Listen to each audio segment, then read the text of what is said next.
अस्सलाम वालेकुम गाइस, मैं हूं रिजवान और आप देख रहे हैं मेरा चैनल जनरल इलेक्ट्रॉनिक्स। तो गाइस आज हम बात करेंगे रिफ़िल टैंक और रिफ़िल मोटरों के मतलब। तो ये क्या होते हैं रिफ़िल टैंक एचवीएसी में? जब पाइप लाइनें कहीं से लीकेज हो जाएं या कोई वाल खोल दे या कोई एचयू या एचयू उतार के क्लीन करे तो जो पानी उनमें ज़ाया हो जाता है वो ये रिफ़िलिंग टैंक और के ज़रिए मोटरें जो हैं रिफ़िलिंग टैंक से पानी लेके तो जो लाइनों में प्रेशर होता है एक जो इतना प्रेशर सेट किया गया होता है तो रिफ़िल करती हैं।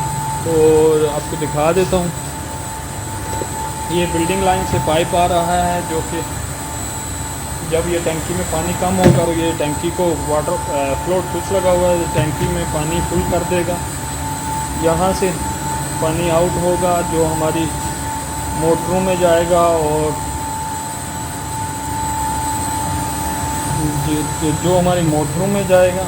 और मोटर अगर हमारे पाइप लाइनों में प्रेशर की वजह से पानी कम हुआ है तो मोटर जो है पानी के प्रेशर को बना के इसमें प्रेशर स्विच लगा हुआ है, प्रेशर को बना के ये रिटर्न वाली लाइन में सप्लाई कर देगा। चिलर की जो रिटर्न लाइन है उसमें सप्लाई कर देगा और जब हमारा प्रेशर जितना हमने सेट किया हुआ है इतना फिल हो जाएगा तो ये ऑटोमेटिकली बंद हो जाएगा। जो मोटरें हैं वो रिफ़िल टैंक की वो ऑटोमेटिकली बंद हो जाएंगी। तो ये इसका पैनल लगा हुआ है रिफ़िल टैंक का।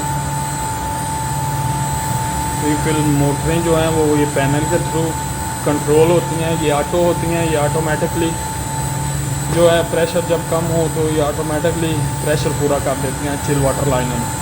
तो थैंक यू गाइस, अल्लाह हाफिज़।